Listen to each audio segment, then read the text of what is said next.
Questions of Doom. How old is terrorism? That's today's question, and it was sent to me this morning by a child on their way to school.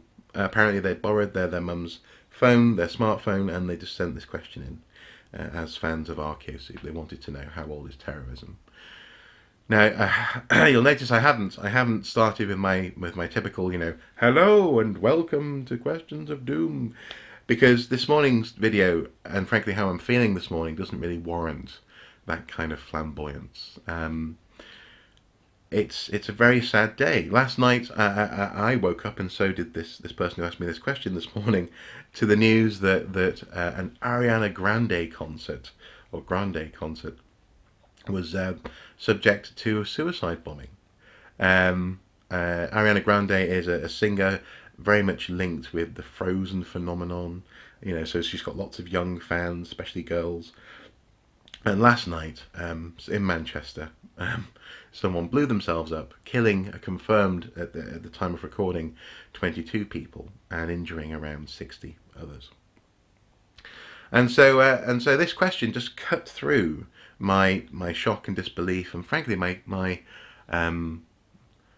sorrow this morning, and I wanted to answer this question. I thought, no, this is a question that I'm not going to avoid, and I'm going to do my best to answer it. So also, very quickly, to those of you who've been sending in Question of Doom questions for the past few months, which I haven't yet got around to answering because I wanted to research them properly and answer them properly, apologies. Yeah, this came to the top of the list because of today, and in the coming weeks I'll attempt to answer more Questions of Doom. So don't worry, your question has been received, and I'll do my best to answer it when I can. So, how old is terrorism? How long has it been going on for? Now, this is an interesting question because it's also a deeply tragic question that you have to ask. You have to ask people that question, and not just saying that because this is an act of violence that occurred on UK soil. Essentially, we're living in very, very violent and tragic times. That said, though, and hopefully this is where this video will be useful. There are fewer people in danger of death today, certainly, for example, in Europe, from terrorism, than there were 30, 40 years ago. So as far as how old is terrorism, well, in that sense, we're not living in the peak of terrorism. So you may be on your way to school this morning thinking, blimey, things are just getting worse and worse and worse, and we're at this sort of peak of violence and horribleness, and it's only going to get worse from here.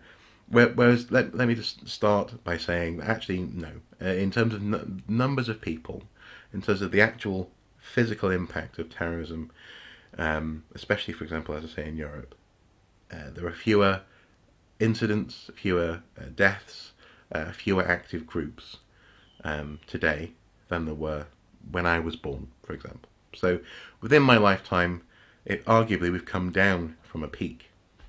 But that doesn't quite answer your question. How old is terrorism? Well, it's an interesting one, because I suppose arguably terrorism depends on your perspective.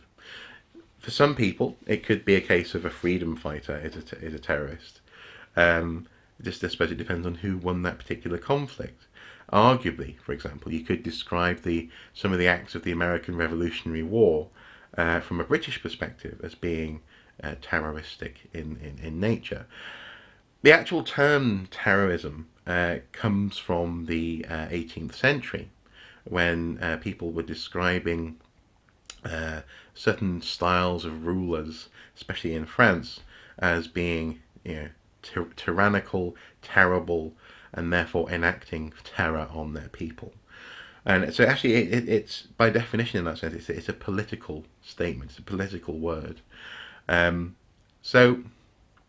Terrorism, arguably, the concept, especially as a political construct, is only a couple of hundred years old. That said, though, I suppose you could go further back. Some people attempt to look at, say, religious zealots in first century Judea, as being terrorists. People fighting for the Jewish, I suppose, identity against the Roman oppressors and all this kind of thing. But that's quite complicated to analyse and pull apart. Not only do we have no unbiased historical sources, so for example we have, I think, Josephus, no, him. We have a first century Jewish historian, for example, talking about it, but also we have a couple of Roman people. It's also quite clear, though, that the Zealots weren't just attacking Romans, they were also attacking those they thought were corrupt in their own society. And in that sense, arguably, they're much more like revolutionaries than terrorists. You know, in the same way that, things like the groups, for example, in Ireland during the uprising, attacked symbols of national power, or in other cases, for example, in Russia, what would become a revolution started by, again, attacking essentially state offices and institutions and things linked with symbols of power. Arguably, therefore, Zealots in the 1st century AD weren't terrorists. They were sort of a nascent revolutionary group. And this is actually where it's quite complicated because, as I say, in many ways it depends on your perspective. That said, though, obviously, clearly, obviously not to everyone, to everyone it's not obvious, I guess, but hopefully to you who's asked this question it's fairly obvious that there is a difference between the tactics of a group who are organised with a consensus and who are trying to achieve a political change, whether that be through like a coup d'état or whatever in their country, and people simply going and acting on their own in an indiscriminately violent fashion, for example, as they did last night in Manchester. So there is a difference. There is a difference in terms of both the goal and the tactics, and eventually how history portrays those goals and tactics. That said, though, I mean, you can try and draw these distinctions between terrorist, revolutionary, freedom fighter, criminal, both in history and also today. But the truth is, and seeing as you're so young, after primary school this morning, you may not be aware of just how grey some of these areas can be, literally. These very difficult, shifting landscapes of opinion that exist and come out of these moments of conflict. And in this case, probably my most direct exposure would be Northern Ireland, both through observation, but also through being married to my lovely wife, Mrs. Soup, who's from Ballymena in Northern Ireland. It becomes so incredibly clear that your opinion on terrorism is almost inextricably linked to how it's affected you. And that may sound like an obvious statement, but for example, my wife grew up in an environment where she was relatively rural, and her parents deliberately kept away from the different communities who were trying to hurt each other, and so she has a relatively neutral and bemused perspective on what's called the Troubles in Northern Ireland. She thinks it's all just balmy what people were doing to each other. But if you get down to the nub of maybe the most horrific acts of violence, for example, the Omagh bombing, and you ask people, individuals who were affected, what do you think? Some people will rush to condemn the bombers or to condemn the other community. Other people, though, are full, absolutely brimming with forgiveness for the person who's enacted this violence upon them. And so the out of that comes this strange eventuals, in the case of Northern Ireland, a strange sort of legitimacy where you have figures like Martin McGuinness, who recently died. He was essentially at the top of government in Northern Ireland, whose personality and whose obituary was incredibly varied, because his legacy was one of, for some people, one of immense violence, and for other people, one of legitimizing a cause and bringing people to a political table. So it's by no means simple or straightforward to define what terrorism is or how long it's been going on for. I suppose on some level you could say it's been going on for as long as people have wanted to get something through being violent. Is robbery an act of terrorism, for example? So in some ways your question's very difficult to answer, and I've tried to give you a few different, I suppose, case studies and scenarios to sort of give you, I've given you the linguistic origins of terrorism, maybe some of the conceptual possible origins and where people point to, especially, for example, first century Judea and this kind of thing. But I suppose one thing that I would share with you, again, since you're so young, from my perspective, especially being married to my lovely wife, is just how fickle both acts of terror and also the response to terror is. So you're probably going to hear people being very angry, very self-righteous, very vicious, but also you're going to hear people being very forgiving. You're going to hear about communities coming together. You're going to hear about you're going to hear some amazing acts of bravery coming out of this, of moments like this, and presumably for the foreseeable future we're going to keep on having moments like this. But what I would say is that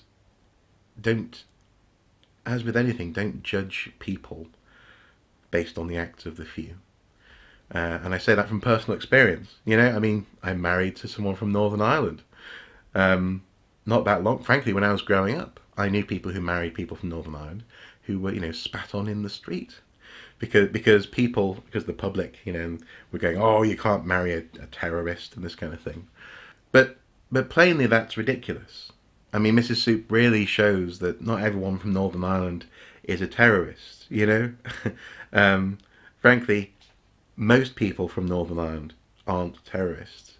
And it's one of those things that I just wanted just to end on that, I guess, just to point out. I mean, the closest she ever gets to being violent and demanding is when she wants a cup of tea and hasn't had one in a while, and that's about it. And even though on the outside she may look a little bit Northern Irish, she's got pale skin and she sounds Northern Irish,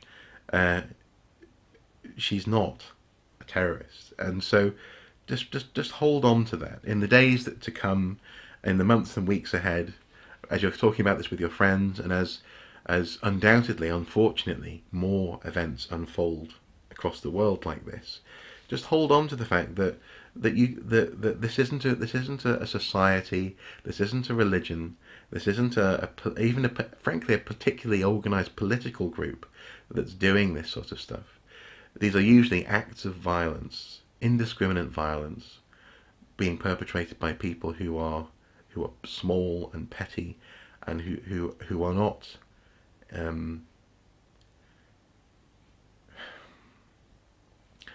not representative of anything. And I think that's the thing which I, as an adult, find most difficult, is the indiscriminate nature of this sort of violence. Okay, so I think I'll stop there. I think, but just try and hold on to these ideas. I mean, hopefully you get to watch this at break time today, or maybe lunchtime, or maybe this evening. And if you're watching with your family or your friends or teachers, just try to hold on to onto the truth of the matter. And the truth is, most of human history, and most humans, of which I am one, and so are you, most of us aren't terrorists. And so the question about the history of terrorism is one that it's not an overriding, driving factor in the shape of human history. As I say, that there are fewer terrorist incidents today than there were when I was born. But I suppose a big part of that is to hold on to the fact that most people actually want to just live a good life. They want to live a happy life. They want to enjoy birthday parties, and if they run a farm, they want to see the next harvest, and they want to essentially live in peace. It's the fear that drives people to do terrible things. It's the desire to create fear that drives them to do terrible things. Just try and hold on to that, and hopefully, eventually, we'll all just move forwards together. But I suppose that's all I can really say today. But thank you for your question.